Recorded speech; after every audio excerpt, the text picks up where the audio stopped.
Muchísimas gracias. Buenas tardes, lo primero, pero gracias, lo primero.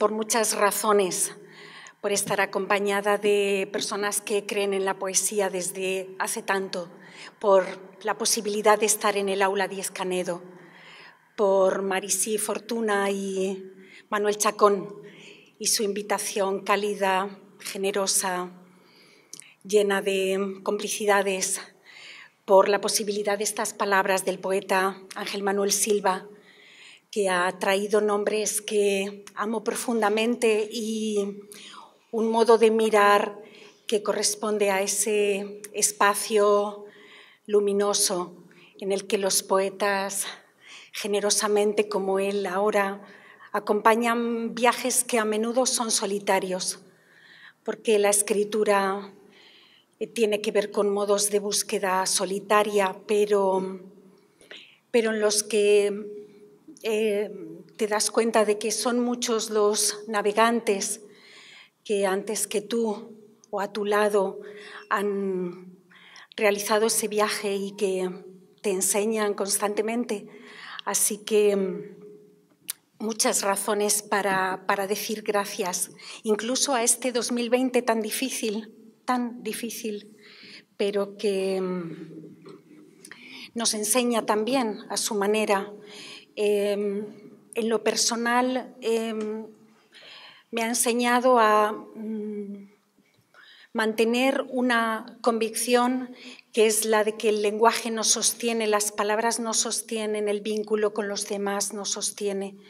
También en tiempos de dificultad contra toda pandemia, la cultura, contra toda pandemia, la poesía.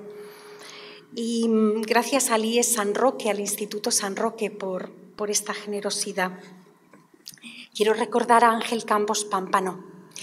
Lo hacía esta mañana también y lo hacía, son varias las personas que tienen mucho que ver con este libro que ha cumplido 20 años, el premio Ciudad de Badajoz, mi tercer libro, Carnalidad del Frío, pero lo quiero recordar especialmente porque es uno de esos enormes poetas extremeños, que esta tierra es muy generosa para la poesía también, que fueron generosos, que enseñaron, que fueron maestros.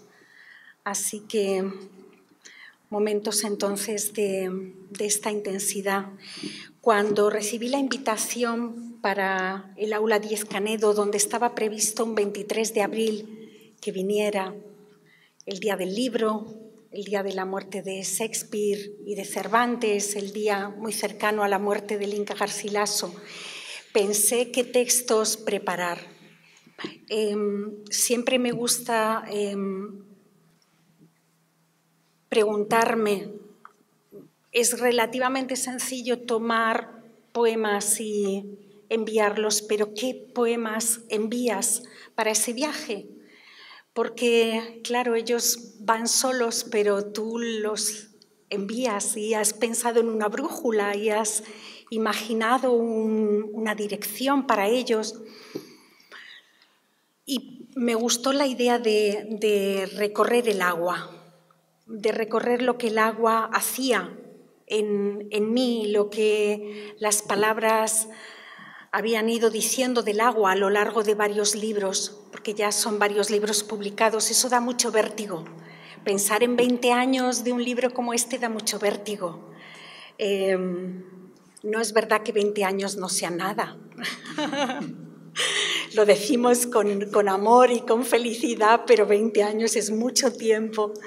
Y bueno, este libro ha sido muy afortunado, va a ser publicado en inglés y en portugués, si todo va bien, el próximo año, en Nueva York Poetry Press, en edición bilingüe, en inglés, y en patuá, en Sao Paulo, en Brasil, también bilingüe, si todo va bien.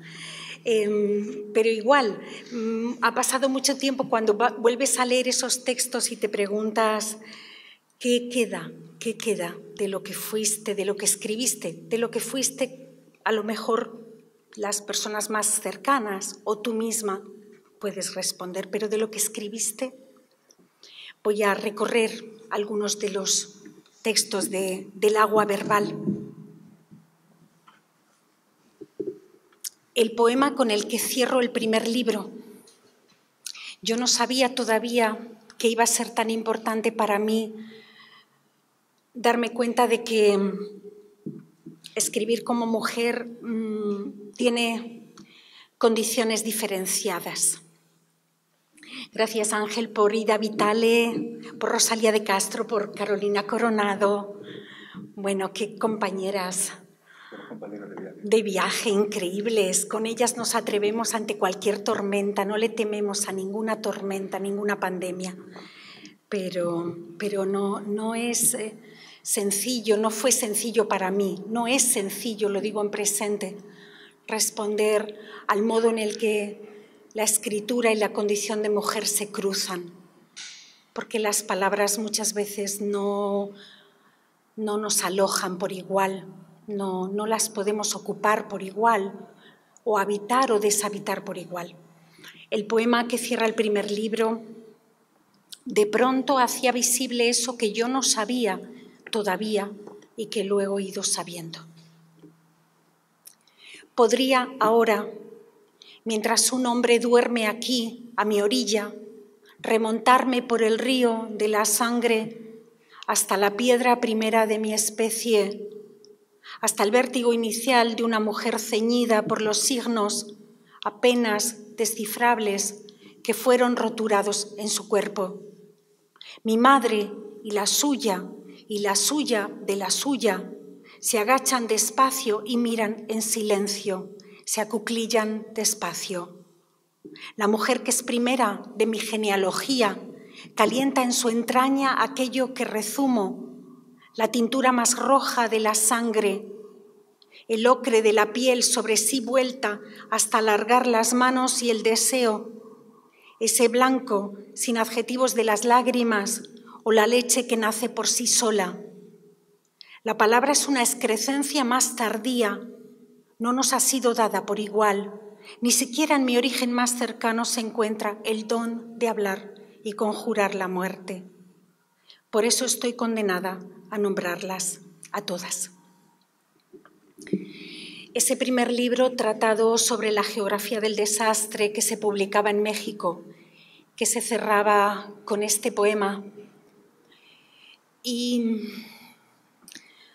donde de pronto se hacía visible esa circunstancia, ser la primera universitaria de mi familia, una mujer que tenía la posibilidad de formarse, algo que era un privilegio al que mis antepasados no tuvieron acceso. ¿Qué significaba eso? ¿Cuánto pesaba? ¿Cuánto pesaba? Y como un río de sangre que hacia atrás me llevase. Y la sangre es también agua en su parte, hay una gran parte de agua, ¿verdad? Entonces, ¿cuánto había de nosotros, cuánto hay de nosotros conectándose con lo primero? ¿Y qué significaba la palabra primero? Luego, con los años, formo parte de una asociación que se llama Genealogías de Mujeres Poetas, por la preocupación por el modo en el que el lenguaje y la cuestión de ser mujer se cruzan con mucha dificultad para nuestras antepasadas, con alguna dificultad en algunos casos, en el presente, ojalá que con cero dificultad para el futuro, para las nietas de las nietas de las nietas de Carolina Coronado o de Rosalía de Castro. Yo esta mañana recordaba a las estudiantes, que cuando muere Rosalía de Castro, Emilia Pardo Bazán, para homenajearla, dice que ha muerto no una poetisa, sino un poeta verdadero. Porque en ese momento la palabra en femenino tenía esas connotaciones de lo menor, de lo débil, de lo infantil, de lo secundario, subalterno, y entonces Emilia Pardo Bazán utiliza el término poeta verdadero en masculino porque es el único modo en el que siente que le hace justicia al talento, a la obra de Rosalía de Castro. Cuánto de las palabras, como decía antes, no nos terminan de habitar por igual o no habitamos por igual. Cuando escribí aquí la palabra genealogía, no me imaginaba que muchos años después esa asociación sería una parte importante de mi vida. Y ojalá, sobre todo, no de una vida particular, sino del modo en el que leemos los mapas. Ángel hablaba, sí, los mapas, los cartógrafos, los que trazan los puntos. Y entonces, ¿qué ve un cartógrafo? ¿Cuánto del territorio ve un cartógrafo? ¿Cuántas cumbres han quedado menos visibilizadas en relación con las mujeres que nos han precedido y esa tarea imprescindible? Porque ahí, creo que el concepto de humanidad se amplía y se ensancha y acoge distintas experiencias.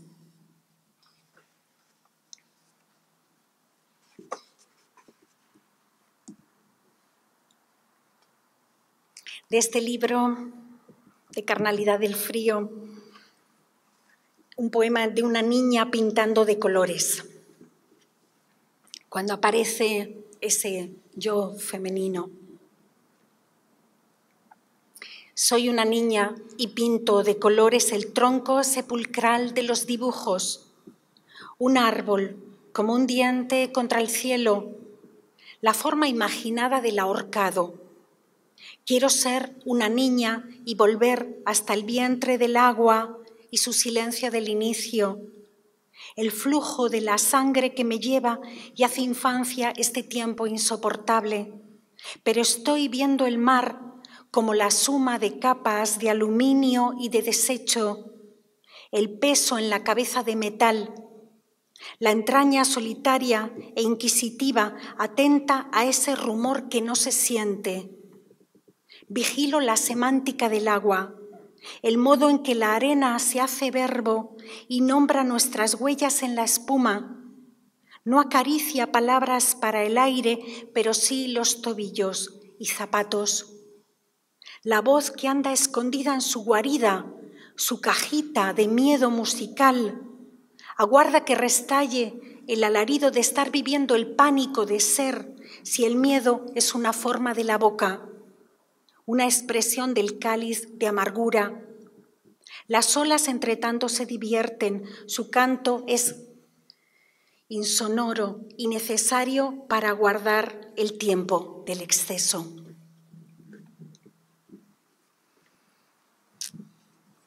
Y también de este libro, entre el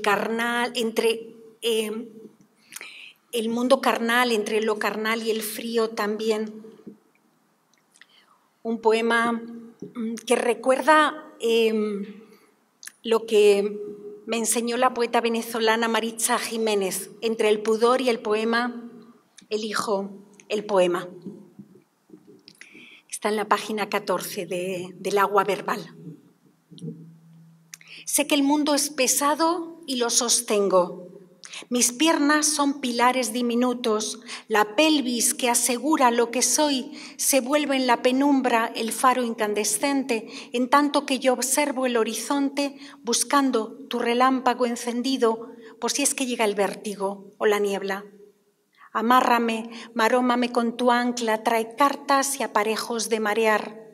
Juguemos al naufragio y su rescate. Un juego sin pudicia, consagrando el silencioso espacio de la piel, su vocación de espuma entre las piernas. Y también, porque vine con el libro, le pedí que me acompañase. Es el único ejemplar que conservo. Me alegró mucho que Ángel trajo su ejemplar y hay alguno más aquí. Y quiero, agradecerle al libro que haya viajado conmigo 20 años más tarde. En la página 16, uno de los poemas, ya que va cerrándolo. Hay días en que no estás y yo imagino Supongo que es que vienes a buscarme y vamos al principio de la historia para evitar ser frágiles, mortales, caducos y encendidos de veneno.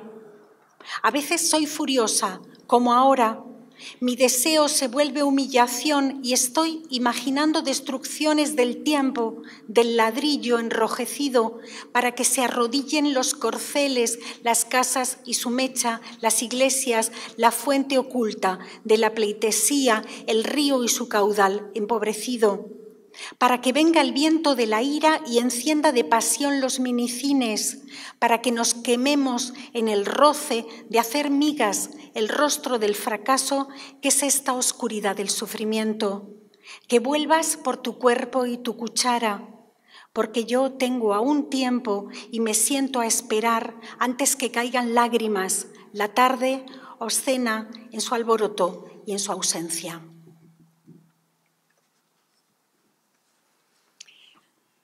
Después de Carnalidad del Frío, del tercer libro que publiqué, La sola materia, publicado en Cáceres, yo tengo una larguísima deuda de amor con Extremadura, pero larga. No son solo los 20 años, viene de antes. Viene de Navalvillar de Pela, viene de Plasencia, después se ha ido enriqueciendo con Trujillo, con Zafra, con distintos lugares en los que he sido acogida, he sido invitada a leer. Se ha publicado en algún momento algún libro y es lo que ocurre con La ausente, el cuarto libro del que voy a leer un poema en el que un pájaro se golpea. Así que en esa deuda de amor, qué bien saldar deudas de amor. Creo que es una de las tareas más hermosas de lo posible.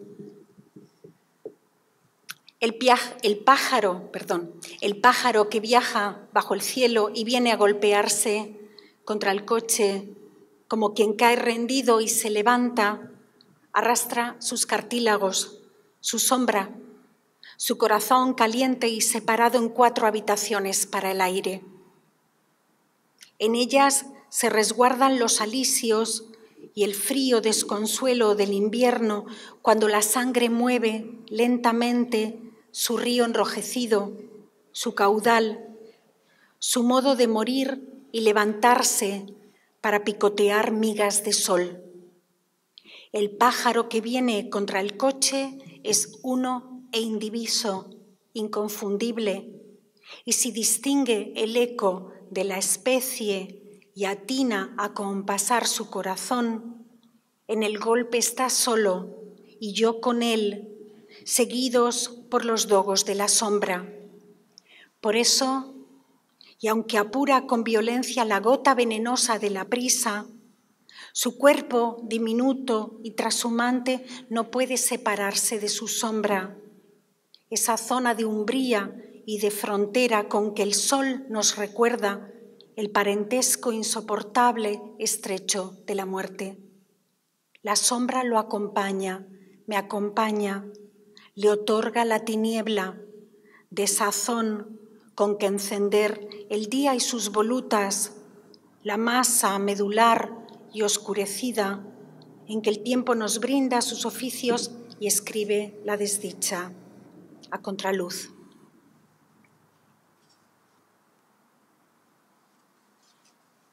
También de ese libro,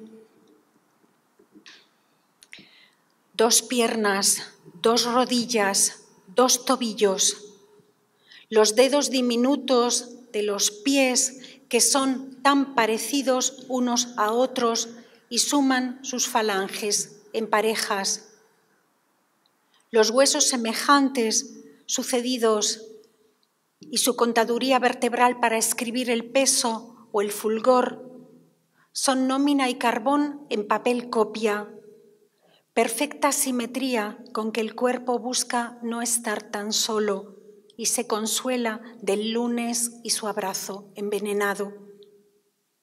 Por eso se acompasa en paridad, escruta sus meninges, sus alardes, su tiempo entristecido y concluyente, y cuenta sus costillas mientras gime porque es inmensa la llanura sola y el sol está tan lejos como el mar.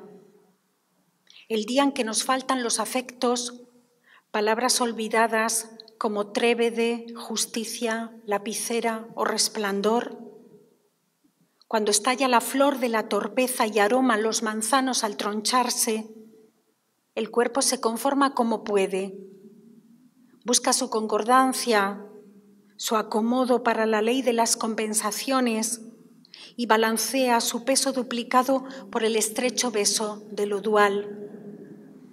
Tan solo los impares desiguales, el sexo, el corazón o la cabeza, revientan en su plomo solitario, reclaman con ardor para la sed y exigen de algún modo compañía, un canto en que se enreden otras voces, haciendo más liviano el universo.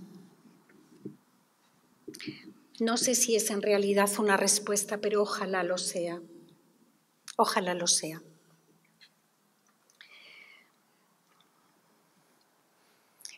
Creo que la escritura tiene que ver con el verbo cavar, del que hablaba Ángel Silva en su presentación, al menos en esa imaginación personal sobre lo que es escribir. El verbo cavar está muy presente.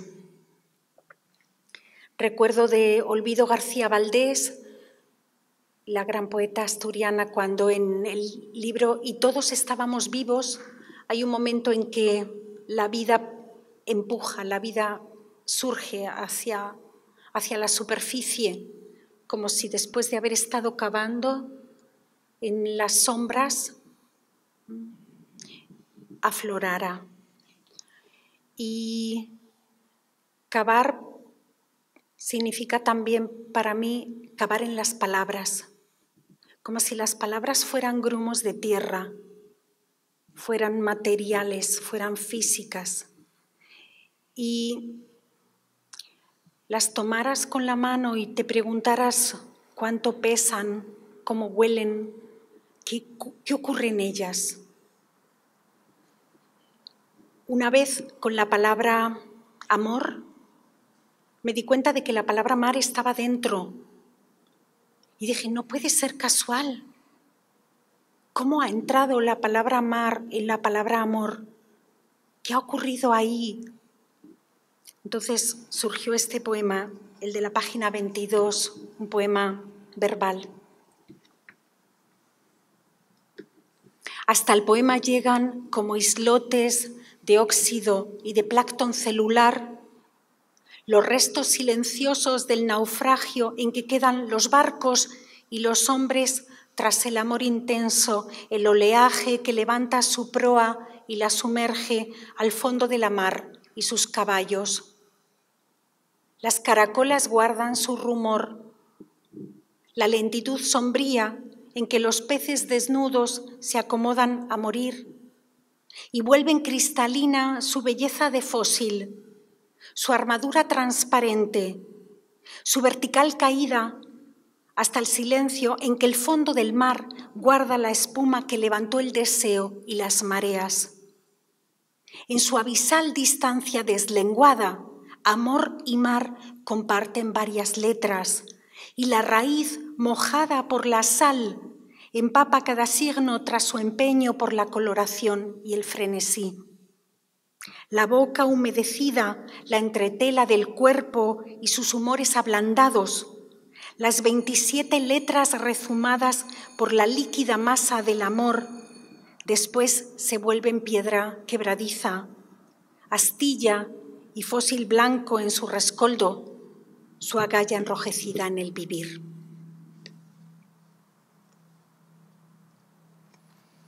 Como si ese grumo de tierra pudiera ser también una piedra y fuera también un espejo y fuera también nuestro propio nombre y fuera el Aleph que soñó Borges, ese momento en el que, ese punto en el que todo lo que ocurrió, todo lo que ocurre, todo lo que ocurrirá pasa. Y el libro siguiente, Atavío y puñal,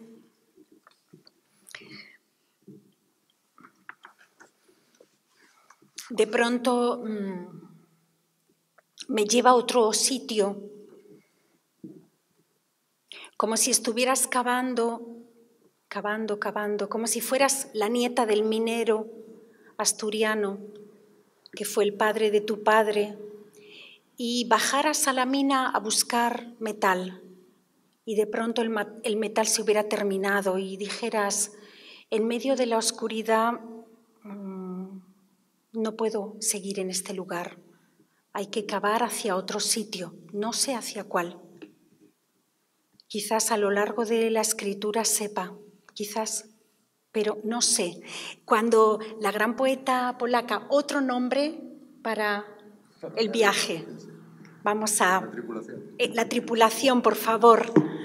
La gran poeta polaca Wisława Szymborska, premio Nobel.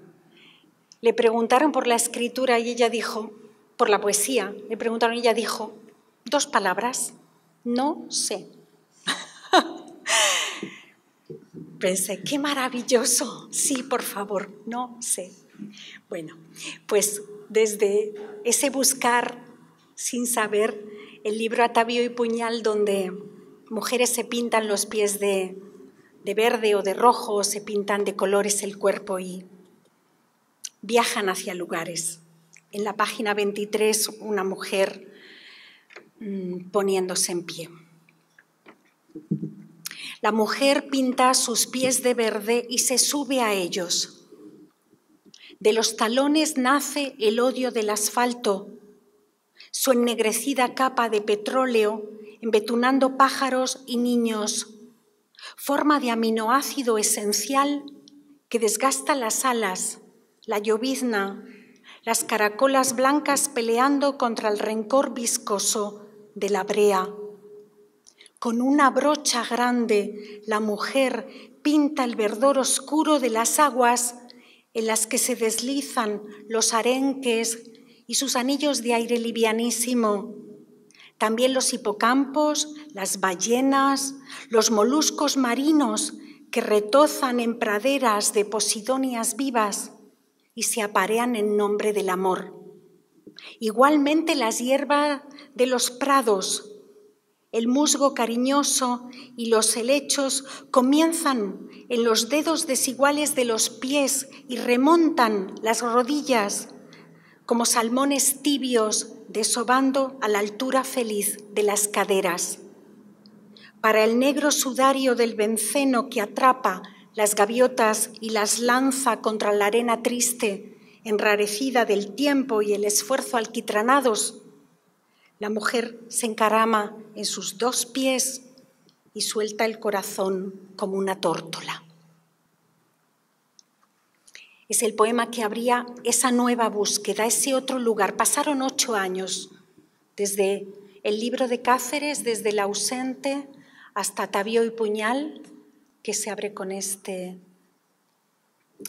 poema. Pasaron 8 años. 8 años son muchos.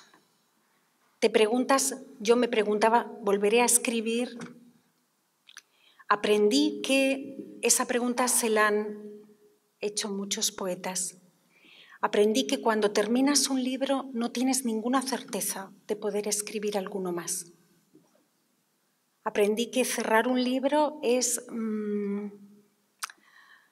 haber agotado esa veta de metal a la que te aproximaste, porque no puedes ya continuar mecánicamente. No, la escritura no es una máquina. Y fueron 12 años, ¿no? Bueno, 8 hasta el 2012, perdón, 8 años hasta el 2012.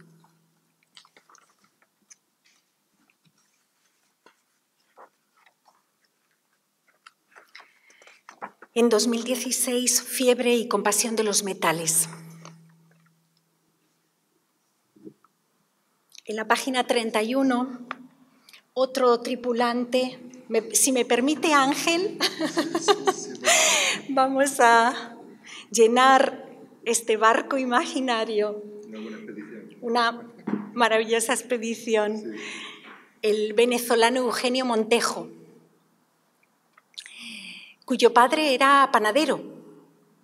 Es la página 31 y él tiene un libro increíble titulado El taller blanco, donde él habla de cómo veía a su padre hacer el pan en la madrugada y cómo la harina llenaba todo, era ese taller blanco, y cómo para él la escritura se relacionaba, la poesía, con esos copos levísimos de harina que volaban.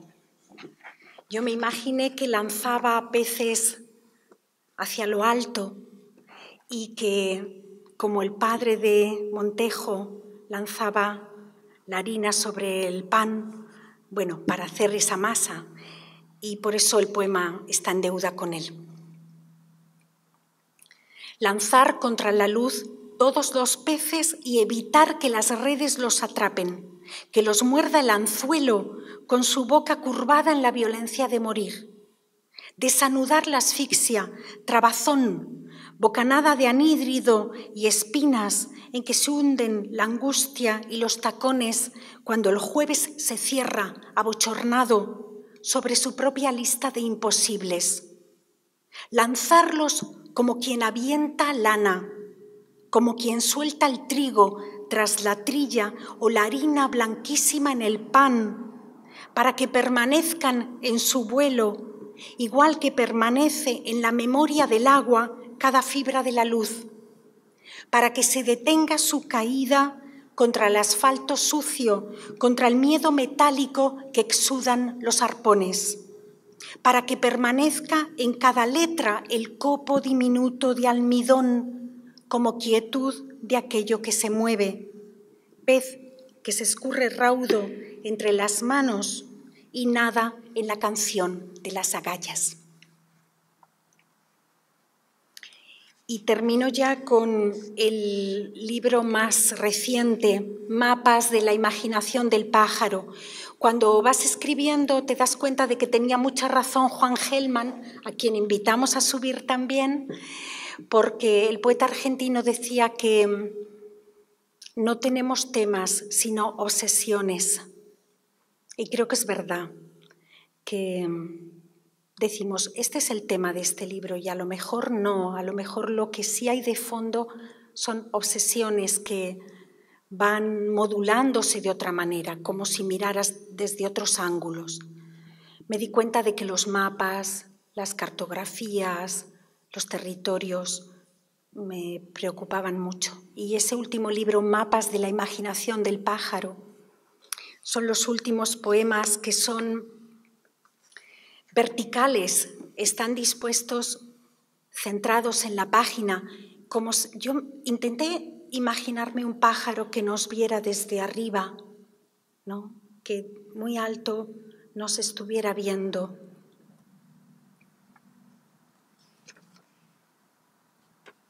Un cuerpo traslada su ánfora rota al cuadrángulo norte de la sed. Luego, boca y desierto se besarán ardientemente hasta que el agua irrumpa con su inquieta mención que encharca los atlas, las esfinges. Del ánfora gotea sangrando la alegría. Y el último poema, que es el que cierra ese libro, cuando haces el viaje, ¿no? Y vas imaginándote en ese río y empezaste con la madre, la suya y la suya de la suya, de pronto está ahí la desembocadura. La desembocadura también aparece el final, aparece terminar. Saber que eres frágil, mortal, caduco, encendido de veneno, ¿no? Entonces el poema que termina, el libro es el que termina el viaje. Iremos río abajo hasta la desembocadura de légamo y lenguaje. No cesa de manar cada grieta en su herida y el curso de torrentes y arroyos permanece inscrito en embarrados títulos de propiedad y pertenencia, como si la vida pudiese poseerse o cotejarse. Pero insiste el agua, anega el gentilicio, las hurañas insignias de la tribu, disuelve todo epíteto carnal, que nos amen sin nombre o filiación, solo desnudos, libres y exaltados. Muchísimas gracias. Gracias.